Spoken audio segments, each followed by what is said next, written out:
Queridos, vamos abrir as nossas Bíblias, por favor, no livro do Evangelho de Marcos, capítulo número 5, versículo 21, e nós vamos ler até o versículo 43. Vocês que têm a Bíblia, por favor, vocês podem me acompanhar. E se não tiverem, vocês podem me acompanhar aqui pelo projetor. Assim diz a palavra do Senhor. Tendo Jesus voltado no barco para o outro lado, afluiu para ele grande multidão, e ele estava junto do mar. Eis que se chegou a ele um dos principais da sinagoga, chamado Jairo, e vendo-o, prostrou-se a seus pés. E insistentemente lhe suplicou: minha filhinha está à morte. Vem, impõe as mãos sobre ela, para que ela seja salva, e viverá. Jesus foi com ele. Grande multidão o seguia, comprimindo-o. Aconteceu que certa mulher, que havia 12 anos, vinha sofrendo de uma hemorragia. E muito padecera à mão de vários médicos, tendo despendido tudo quanto possuía, sem, contudo, nada aproveitar. Antes, pelo contrário, indo a pior. Tendo ouvido a fama de Jesus, vindo por trás dele, por entre a multidão, tocou-lhe a veste, porque dizia: se eu apenas lhe tocar as vestes, ficarei curada. E logo se lhe estancou a hemorragia, e sentiu no corpo estar curada do seu flagelo. Jesus, reconhecendo imediatamente que dele saíra poder, virando-se no meio da multidão, perguntou: quem me tocou nas vestes? Responderam-lhe seus discípulos: vês que a multidão te aperta e dizes: quem me tocou? Ele, porém, olhava ao redor para ver quem fizera isto. Então, a mulher, atemorizada e tremendo, cônscia do que nela se operara, veio, prostrou-se diante dele e declarou-lhe toda a verdade. E ele lhe disse: filha, a tua fé te salvou. Vai-te em paz e fica livre do teu mal. Falava ele ainda, quando chegaram alguns da casa do chefe da sinagoga, a quem disseram: tua filha já morreu, por que ainda incomodas o mestre? Mas Jesus, sem acudir a tais palavras, disse ao chefe da sinagoga: não temas, crê somente. Contudo, não permitiu que alguém o acompanhasse, senão Pedro e os irmãos Tiago e João. Chegando à casa do chefe da sinagoga, viu Jesus o alvoroço, os que choravam e os que pranteavam muito. Ao entrar, lhes disse: por que estáis em alvoroço e chorais? A criança não está morta, mas dorme. E riam-se dele. Tendo ele, porém, mandado sair a todos, tomou o pai e a mãe da criança, e os que vieram com ele, e entrou com ela onde ela estava. Tomando-a pela mão, disse: Talitá cumi, que quer dizer: menina, eu te mando, levanta-te. Imediatamente, a menina se levantou e pôs-se a andar, pois tinha 12 anos. Então ficaram todos sobremaneira admirados. Mas Jesus ordenou-lhes expressamente que ninguém o soubesse, e mandou que dessem de comer à menina. Pai, em nome de Jesus, nós estamos diante, ó Deus, da Tua palavra, e peço, ó Deus, que o propósito do Senhor se cumpra, e que o Teu nome seja engrandecido e glorificado. Amém e amém. Queridos, nós estamos diante dessa passagem, e eu, de fato, depois de ter lido, algumas vezes os evangelhos de Jesus. E diante dessa história, um determinado fato me chamou a atenção. Eu percebi aqui que havia uma interessante ligação entre a história da mulher do fluxo de sangue e a história da filha de Jairo. Os meus olhos e o meu coração, eles foram atraídos para um seguinte detalhe. No versículo 25, a palavra diz que havia 12 anos que aquela mulher sofria de hemorragia. E no versículo 42, a Bíblia fala que a idade que aquela menina foi ressuscitada era 12 anos. Nós podemos observar aqui que nesse mesmo tempo, praticamente no mesmo espaço de tempo, estavam se manifestando situações positivas e negativas, quando, lógico, observada pela ótica humana. Então, meus irmãos, diante desse cenário, dessa história, eu comecei a pensar sobre essa história e refletir. E essa minha reflexão eu coloquei no texto, né? E eu vou tentar entrelaçar aqui essas duas histórias através de uma narração pessoal, para transmitir da melhor forma aquilo que Deus ministrou ao meu coração. E espero que vocês também possam serem ministradas por Deus. Essa história começa diante de uma mãe. Havia uma expectativa, um sentimento de expectativa no coração daquela mulher. A sua menstruação, ela estava atrasada. A possibilidade dessa mulher estar grávida produzia em seu coração uma sensação agradável, permitindo-lhe sonhar. Será que eu vou ter um bebê? Será que eu estarei gerando uma vida? Se eu estiver realmente grávida, eu vou ter um menino ou uma menina? Então, queridos, estavam no coração dessa mulher pensamentos e planos que rodeavam a sua mente, imaginando muitas coisas de como seria esse percurso da sua gestação. Como seria a aparência da sua criança, como daria o nome a essa criança. Então, passaram-se meses e aquela alegria se tornou completa. De fato, uma linda menina veio a nascer, com saúde, linda a cara do pai e da mãe, com os afetos do pai e da mãe. Ela foi o centro das atenções naquele momento. O coração dessa mãe, dessa mulher, se encheu de alegria e gratidão a Deus. Imagino que essa mulher disse: Senhor, obrigado por este maravilhoso presente. Obrigado pela filha que me deste. Em contraste com esse belo quadro, quase na mesma época, mas em outro lugar daquela região, uma preocupação nascia no coração de uma outra mulher. Ao contrário da primeira, a sua menstruação parecia não ter fim. A possibilidade de uma hemorragia a deixava preocupada. O que estava acontecendo comigo? Assim ela imaginava. Minha menstruação, ela não para. E agora? O que vou fazer? E os meus parentes? E os meus amigos?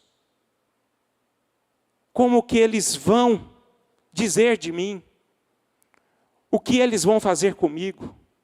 Porque ela sabia como as pessoas a enxergariam se estivesse com um fluxo de sangue.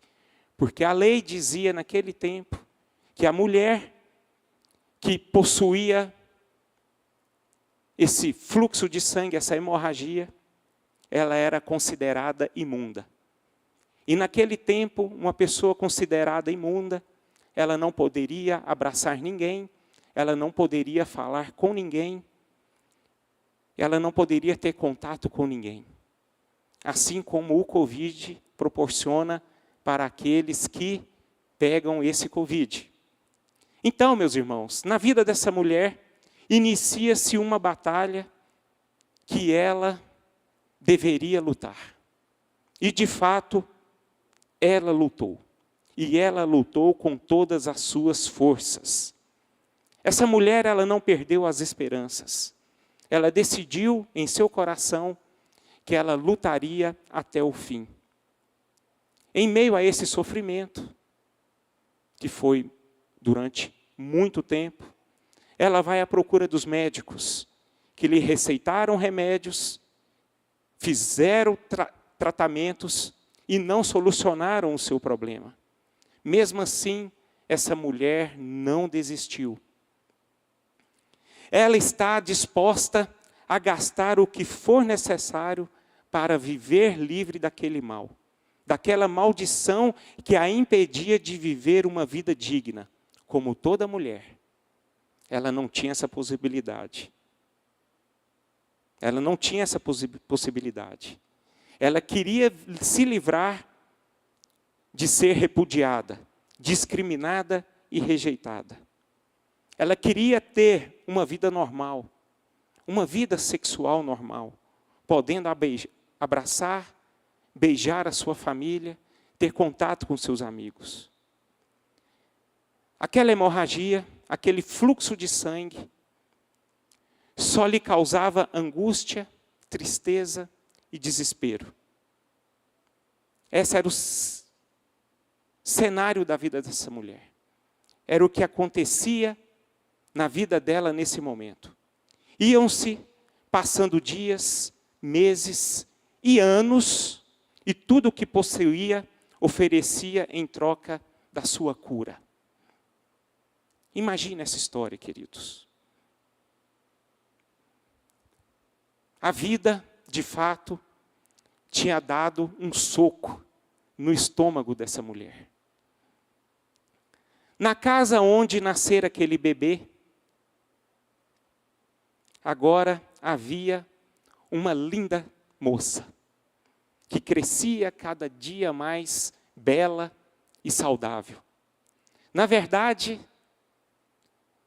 ela se tornou aquela menina jovem. Porque mulher, quando ela completa 12 anos de idade, ela vira uma moça, né? E ela estava vivendo esse momento.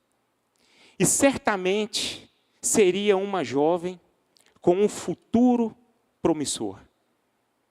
Onde já estava pensando no futuro bem próximo, que iria se casar, que iria conhecer o seu esposo e iria se casar.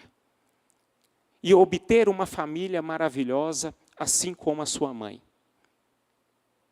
Enquanto aquela sofrida mulher gastava tudo que possuía com os médicos, remédios e tratamentos, a mãe dessa menina sentia o prazer de ter todos os seus gastos na vida dessa menina moça para ter um futuro abençoado.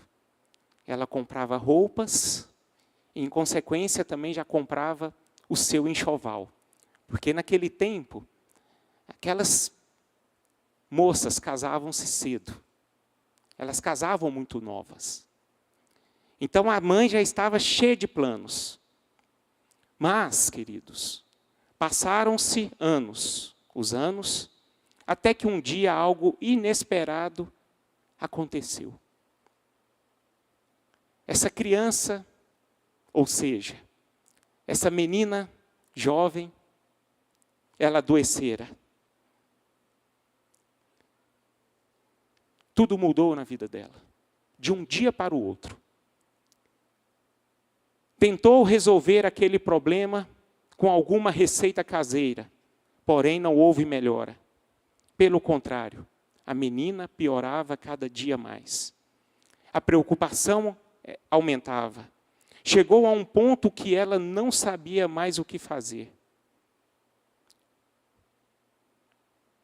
No coração dela, começou a ter uma dúvida tremenda. O que vai ser de mim? O que vai acontecer comigo? Esse foi o cenário. O cenário dessa menina e o cenário da mãe dessa menina. Agora, veja bem, aquela notícia também havia chegado aos ouvidos da mulher hemorrágica. Porque quando houve aquela manifestação na vida, através do pedido de Jairo, aquela mulher hemorrágica estava ali, ouvindo aquele alvoroço. E no coração dela estava pulsando. E no coração dela veio aquele sentimento: oh meu Deus, há 12 anos sofro desse mal. Já busquei solução em muitos lugares. Estou cansada de tanto procurar. Estou cansada de viver desse jeito, sem poder ter uma vida normal. Senhor, tem compaixão de mim. Será que esse Jesus que eu estou ouvindo dizer, em que está causando esse alvoroço, o qual o chefe da sinagoga, realmente ele tem poder para resolver os meus problemas? Eu tenho ouvido falar tantas coisas dele. Dizem que ele é um profeta. Outros consideram ele como um homem santo. Se eu tentar me aproximar dele, o que vai ser de mim? Será que eu serei ignorada? Será que eu serei apedrejada? Será que eu serei castigada por esse ato? O que vai ser de mim? Posso ser condenada pela multidão, até mesmo ser morta. O que farei, Senhor? O que farei, Senhor? Queridos, nós estamos aqui diante de duas vidas, duas histórias, situações diferentes e quadros diferentes. Um começou bonito, colorido e maravilhoso, como que pintado por um grande artista. O outro, cinzento, fosco, sem brilho e sem alegria. Um quadro de sofrimento, de luta e de dor. Foram pintados quase ao mesmo tempo, mas em direções e sentidos diferentes. Pareciam que iam chegar a lugares distintos um do outro. Agora, quem imaginaria que essas duas telas convergiriam no mesmo lugar, diante da mesma pessoa, aos pés de Jesus? Essas histórias chegaram nas mãos do Senhor. 12 anos se passaram e agora tudo dependia da graça. Tudo dependia do amor de Deus por intermédio de Jesus. Jairo, o pai da menina, consegue convencer o mestre em ir à sua casa. No caminho, acontece algo que vem a fortalecer a sua fé, na qual ele procurava se firmar. Jairo, ele viu a cura dessa mulher. A partir do momento em que aquela mulher tocou nas vestes de Jesus, quem estava presente ali? Jairo. E ao mesmo tempo, Jairo teve a notícia de que sua filha estaria morta. Olha o cenário dessa história. Olha o que aconteceu na vida desse homem. Jairo, naquele momento em que ele viu aquela mulher se livrando daquele mal, correndo o risco de ser apedrejada, ele viu aquela mulher sendo curada, apenas tocando as vestes do mestre. Aquilo ali fortaleceu o coração de Jairo. Quando Jairo soube que a sua filha estava morta, ele não se prostrou, mas ele creu, porque ele sabia que a mesma forma como Deus havia curado aquela mulher, através de Jesus Cristo, ele poderia também dar a vida à sua filha. E foi exatamente o que aconteceu. Quando aquela menina estava morta, o mestre chegou à sua casa. De repente, quando o mestre chegou à casa daquela mulher, aquela casa foi revestida pelo poder de Deus, através da pessoa de Jesus Cristo. E aquilo que estava morto, reviveu. Louvado seja o nome do nosso Senhor. Meus irmãos,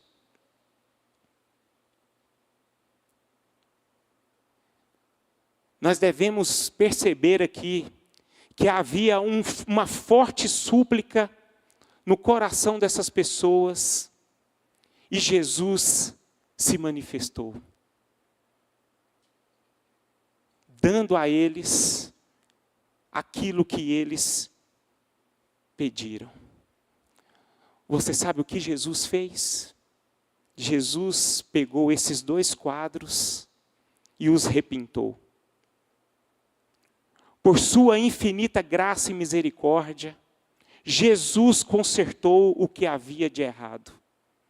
Ele colocou brilho onde não existia e deu vida às cores mortas, produzindo um colorido todo especial como prova do seu grande amor.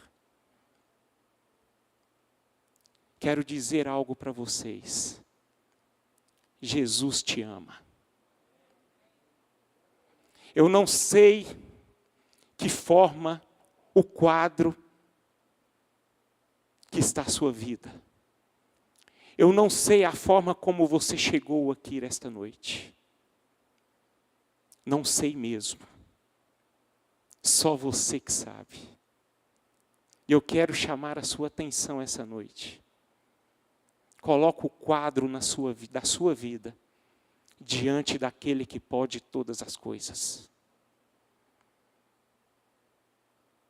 Talvez alguns chegaram aqui sem esperança, sem expectativa,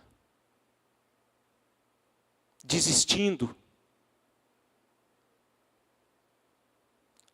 abriu mão daquilo que não acredita mais o que pode acontecer.